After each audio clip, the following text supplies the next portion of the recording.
May adlaw katawhan sa Dios sa Archdiocese sa Osamis sa ngalan sa atong talahoron nga Arsobispo, Archbishop Martin Sarmiento Humuad, ug uban sa mga kahugpungan sa mga kaparian sa tibok lokal nga simbahan sa Osamis, kini ang inyong amigong higala, Father MJ Samonte.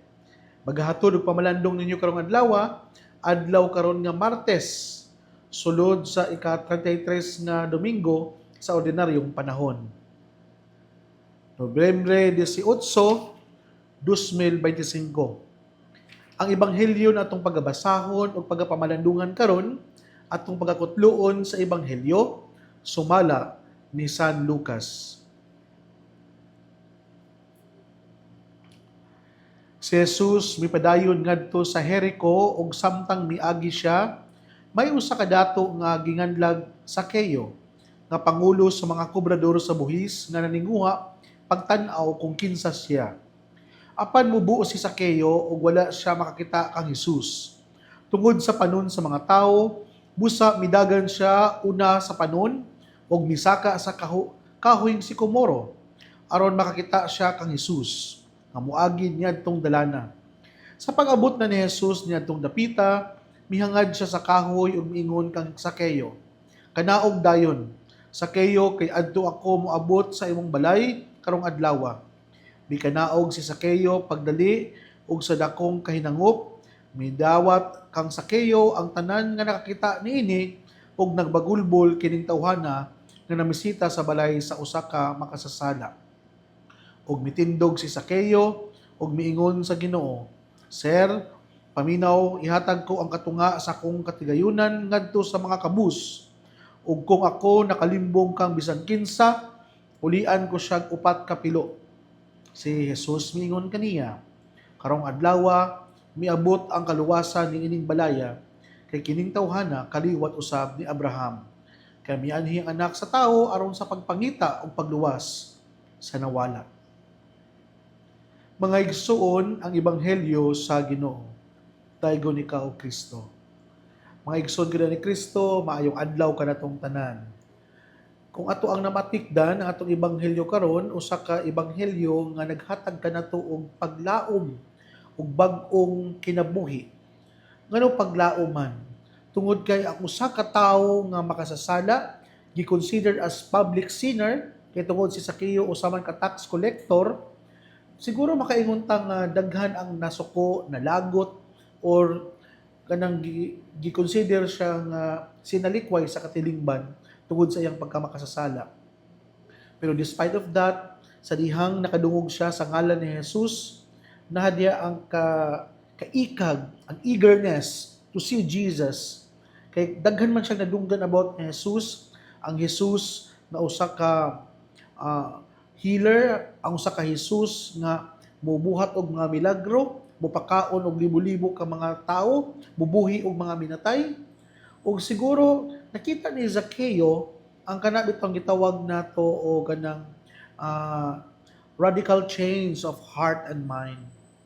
Mga igsoon nila ni Kristo, makaingon biyata nga ang desisyon nga mag-usab ta sa tong kinabuhi dili dali.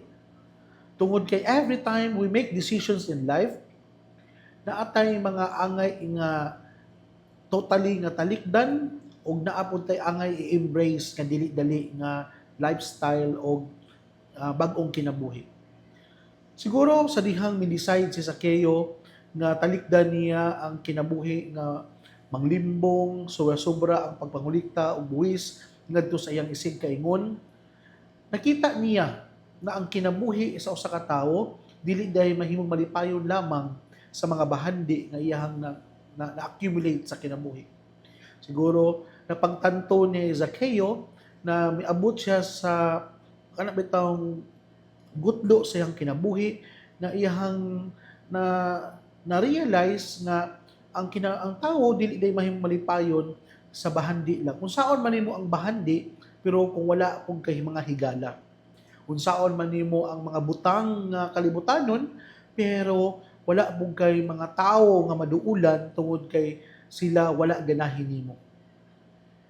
Mauna nga mas importante ang naay harmonious and peaceful relationship with others rather than na naakay daghang mga butang, pero kaning mga butanga dili ka maka-interact, dili ka maka-exchange of ideas and thoughts, o dili po ka makasinati og warm love, concern, o pakipaghigala, kay mga butang raman kini sama sa salapi nga sobra-sobra nga gikolekta ni Zaccheo.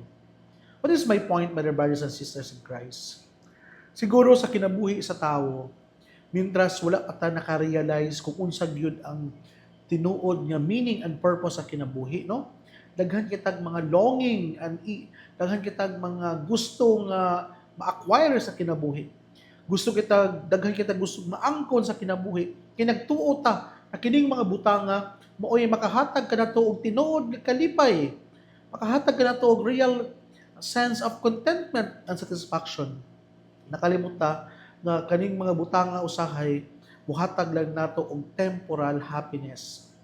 Kay temporary raman, panandalian raman, moabot gyapon sa punto o sa gutlo that we feel empty, we feel lacking, and we want to find something more to fill in that emptiness. And that is the experience of Zaccheo. Sa dihang nakita niya si Jesus, mao kini ang naka-fill in sa emptiness nga kahawang na iyang nabati diha sa iyang kinabuhi, diha sa iyang kasing-kasing. Siguro, Zaccheo, not only Zaccheo ang naka-experience niya, as well as kita po. Marami taong nga to ang kagalingon, gidayan-dayanan ng mga butang, na-accumulate daghang mga butang, kinagtuotan na kaning mga butanga, maoy katong mga back subject bitaw nato, katong mga butang nga wala nato na-acquire before or in our childhood, sa ato ang pagkinabuhi ning kalibutana, kung ma-acquire na nato ni, magtuotang mahimutang malipayon. Pero nakabantay baka nga after na nimo ma-own, after na nimo makuptan, after na nimo makana bitaw makaingon ka nga imuha na gyud ning butanga, after few hours, few days, magkay nahinay og fade ang excitement, magkawala na ang gitawag nato og longing o kanang desire sa maong butang. Okay? Mao man nga gipalit nimo siya, kinagtuo kang need nimo siya. Pero sa dihang ang usa ka butang nga imong gi-acquire, maangko na nimo, dadto nimo ma-realize nga once ready mo siya. Mao na nga daghang mga tao karon nga matawag nato nga financially stable, professionally naa sila'y mga naabot na mga napatunayan. Pero nganong man nga makaingon ta nga naamang gyapon problema sa mental health, naamang gyapon mga nakasinati og kanang mga gitawag nato og depressed, stress, kanang mga negative thoughts bitaw nga hantod moabot na noon sa punto nga nawala ang purpose ug meaning sa kinabuhi. Tungod dagi kay nakalimutan nga usahay kining mga butang nga nagpalibot nato, dili gyud sila makahatag kanang tuog tinuod nga kalipay. Mao na nga okay, naaka ng mga butanga, okay, na-acquire nimo na, pero kung mao na gyud imong source of strength, mao kanimong source of happiness, mao na nga usahay how ang og kulang yun kayo mga igsuon. Mao na nga it is better nga wala ta aning mga butanga, pero daghan ta og mga nawin na mga hearts sa atong isig kaingon, daghan man ang nalipay, daghan man ang nahimuot, daghan magganahan nato, daghan tang mga friends na pwede natong maistoryahan, pwede natong maduulan, o pwede natong mapadaygan sa tuang mga gipangbati. Mao na nga usa sa mga nindot nga pahinumdom kanato mga igsuon, no, nga mintras nagpadayon ta sa ato ang kalibutanong panaw, nga sama ni Zaccheo na willing na to i-give up ang ato ang mga katigayunan para ma-acquire nato ang nindot nga relasyon sa atong isig kaingon. Nindot kayo ang iyang gibuhat. The desire to see Jesus. Kaysa dihang description din sa atong ebanghelyo, nga bubo man si Zaccheo, dahil daghan kayong tao nga nagsunod-sunod ni Jesus, na daghang dako kay ang crowd. Sa iyang pamaagi is, minsaka siya. O diha siyang pagsaka sa punuan sa kahoy nga sikomoro, mooy nakahatag og kanang pansin noon diha ni Jesus. Sa dihang nakaadto mi dadto sa lugar na kaning adtuan bitaw ni kaning sa Jericho dadto sa kuan Holy Land. According to tradition katudong kahoy nga nagbarog didto gyapon, pero ang mga Orthodox sa may nag-atiman anak karon, gikural siya dayon according to tradition mao daw to ang punuan nga gisakaan niya sa kayo. Lantaw nako taas-taas gyud mga igsoon. Then dili po na nakadali nga sakaon. At ang punto nako ba no nga kung naa gid tay desire nga makipagkita sa Dios bisan paglisod, bisan pagdili-dali, mabuhat gyud nato. Inana pod ta ato ang mga perspective of insight na if we want to meet Jesus, if we want to have an personal encounter with Jesus, bisan pag naatay mga kalisod, naapay mga distraction, bisan pag naay mga difficulties and hardships in life, pero kung gusto gyud ta, naa gyud tay will, kung may gusto, may paraan talaga yan. So, nana gyud ang kinabuhi. Nga bisan taglisod gyud ay, kung gusto gyud nato, mangita gyud tag pamaagi. We find ways. Dili gyud ingon na lisuda kayo musimba karon, oy, lisuda kayo, oy, ulan man, init man kayo, nana bitaw, dahil layo man kaya akong balay. Kung gustohon gyud nimo no, wala gyud ay imposible. Mangita gyud kag pamaagi kung gusto gyud ka makasimba o makipaghimamat sa Dios. Kana mo na usa sa mga nindot nga ato ang papamalandungan sa gihimo ni Zaccheo. Bisan pa sa kalisod, bisan pa sa kataas sa punuan sa Sycomoro, pero dili-dali, pero kay tungod kay naa man siya eagerness and willingness to encounter Jesus, iyang gibuhat bisan pag giris niya iyang kinabuhi. Dayon sa diyang napansin na siya ni Jesus na dadto na siya nagpadayag dayon nga andam na siya magbag-o ug andam na niyang ihalad ang iyang kagalingon ug mosunod diya ni Kristo. Matod pa dire, ihatag ko ang katunga sa akong katigayunan ngadto sa mga kabus ug kung may nalimbong ka man bisan kinsa ulian ko siya upat ka pilo. Grabe no? Sa to pa di ay kana bitawng sincere and authentic yun ug kanang kinasingkasing gyud ang pagbag-o ni Zaccheo. Dili gyud ingon na kana bitawng murag tiaw lang, murag taphaw lang. Kundi andam siya nga i-give up ang tanan kay na-realize pagid niya na kaning mga butang nga naa nako karon dili gyud kini ang tinuod nga meaning ug kalipay sa kinabuhi.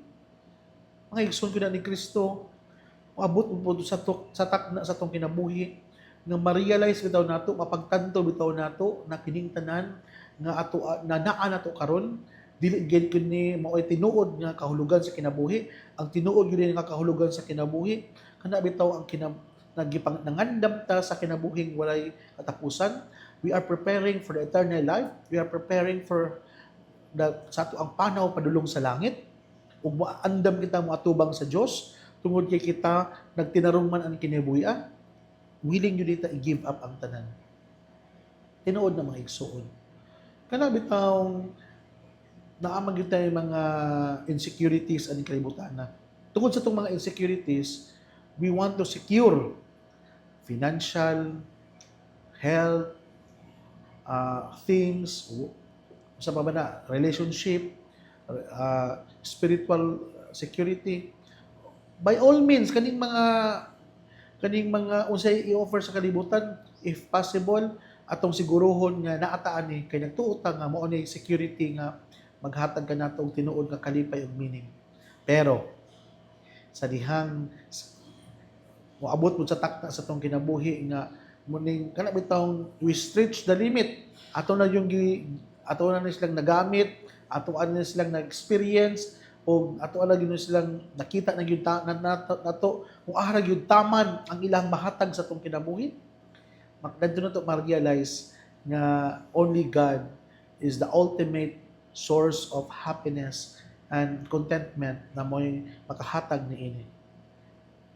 Nawat paunta nga sama sa giingon sab ni Jesus, mianhi ang anak sa tao aron sa pagpangita o pagluwas sa mga nawala.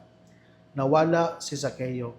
Pero sa dihang na-realize niya nga siya makasasala ug andam siya og kailangan siya og kabaguhan o pagpasaylo, gidawat siya balik ni Jesus. Kita po sa mga igsoon. naaman tayo mga kaila siguro, naaman tayo mga itawag nato ng mga igsuon nga nawala pod sa panaw sa Pasig. Nabitaw, how do we treat them? How do we handle them? Para may tag hopeless na jud kita nila ba kay tungod kay pasaway ra gyud ang ilahang na niambag sa aning kalibutan ug sa tuang kinabuhi. Sama unta ni Jesus, moingon ta na ang tao nangita sa mga nawala, magluwas sa mga nawala. Naot pa unta, we give hope, we give light sa mga tao nga kana bitaw na nawala o nahimong dulom ang ilang kinabuhi tungod kay nabiktima pud sila usab sa mga patibong sa demonyo. Instead na atos lang i-condemn, instead na atos lang i-reject, instead na ato lang isalikway, like Jesus did to Zacchaeus, na gitagaan niya og chance o iyang gitagaang bagong kinabuhi aron sa ingon nga ang amahan nga mo'y nagmahal, nga mo'y naghatag og kinabuhi ni Zacchaeus, malipay usab na usa ka makasasala nagbag-o, naghinulsol o ningbalik sa sabakan sa amahan. Mga igsoon ko na ni Kristo, ang kasinatian ni Zacchaeus dili layo sa ato ang personal na kasinatian. Napoy mga panahon nga kita nawala sa pasin sa atong kinabuhi. Napoy mga panahon nga kita nakasala. Pero hinaot pa unta, before it's too late, we make a decisions in life to encounter again Jesus, to meet again Jesus, and to find Jesus in our life. And hopefully, before it's too late, we make decisions to let go and to atong ibilin ang mga butang nga dili kailangan nato sa atong panaw aron sa ingon nga kita malinawon, malipayon og kana bitaw gaan ang ato ang panaw aning kinabuhi. Dili man dali, pero mao kini ang challenge nga natong tanan nga kita mapadayunon sa atong panaw bisan pa man sa mga pagsulay, sa mga kasalanan natong nabuhat og naiaguman aning kinabuhi. Kaya mintras buhi pa ta, naamay paglaom, naaman chance na gihatag ang Ginoo na aron kita makasulod sa gingharian na giandam niya kanatong tanan. Ako ang pagtimbaya sa ato ang mga naminaw karon. Salamat kayo sa inyong pagpamati, labi na sa ato ang mahal na Arsobispo. Hopefully, Archbishop, okay na ka o nabalik na imuhang kusog, human ka na nakasinati o ka ng mga sakit-sakit, naot pa unta, na mapadayon kaming nagaampo o naninguha na ikaw mabalik na sa imo ang 100% na health condition. O ako ang pagbaya usab sa ato ang mga kaigsuunan, labi na sa itong igsuong pari diya sa Diocese of Iligan na namatay tungod sa mga health problem. Usa kini ka pahinumdum po namo mga kaparian to give concern and to give tagaan pong pagtagad ang health nato kay tungod daghan man ang mga katawhan nga naninguha nga kita makapangalagad pagdugay-dugay o taas na kinabuhi ngadto sa katawhan sa Dios. Ug sa ato ang mga ikaigsuunan nga mga naminaw karon, salamat kayo sa pag-ampo o pagsuporta diha sa Mars MC Hospital, diha sa mga Mercury Drug Main and sa Katadman Branch, diha sa ato ang mga schools sa Pulot High School, ug sa ato ang mga diha sa Faith Hospital, Medina Hospital, mga naminaw diha, mga trabahante, mga nurses and doctors, ug sa ato ang mga igsuon karon nga naa sa ilang mga tagsatag sa mga kapanimalay, hinaot po unta nga kamo pagagiyahan o pagapanalanginanan sa inyong mga biyahe padulong sa inyong mga trabaho o kamo mag-amping kanunay labi na karon nga ngatong panahon muulan, muinit, amping taon kay kusog kayo ang mga hilanat, ubo karon o mga sakit-sakit nga mo tapot sa atoa na health is wealth biya. Kailangan nato ampingan ato ang kaugalingon. Mga igsuon, ako ang pagtimbaya sa ato ang mga kanunay nga mga nagpaluyo sa ato ang pamalandong, no? Kanunay nagsuporta, nagampo, Tita Barrera and family, Sabado and Kahadik family, Ma'am Sara, Ate Laila, Ate Bless, and Pat Rojas and family, sa tanang mga kaparian nato na naminaw karon sa ilang mga parokya, daghang salamat kaayo. Mga igsoon, din nilang kukutob, ayaw kamog kalimot na ang pulong sa Dios angay gayud nga pamation, pamalandungan o paningkamutan nga mapuy-an. Bulahan ng tao nga naningkamot magpuyo sa pulong ni Jesus, sama siya sa usa ka kahoy nga gitanom daplin sa sapa, kansang ang dahon dili gayud malaya. Og timpo sa timbunga, muhatag siyag maayong mga bunga. Hinaot pa unta na kining tanan natong gipamalandungan o nadungog, makatabang ka nato sa pagkinabuhi nga balaan. Kay magdala kini sa tuang gitinguha og padulngan ang giharian sa langit ang gipangandoy sa matag binunyagan. Igsuon, ug usab uban sa pangama sa itong mahal nga berhen atong gitawag diri sa misnon ang berhen sa kuta, ang Dios magapanalangin unta kanato sa ngalan samahan sa anak ug sa Espiritu Santo. Amen. Daghang salamat and have a blessed day kanatong tanan. God bless.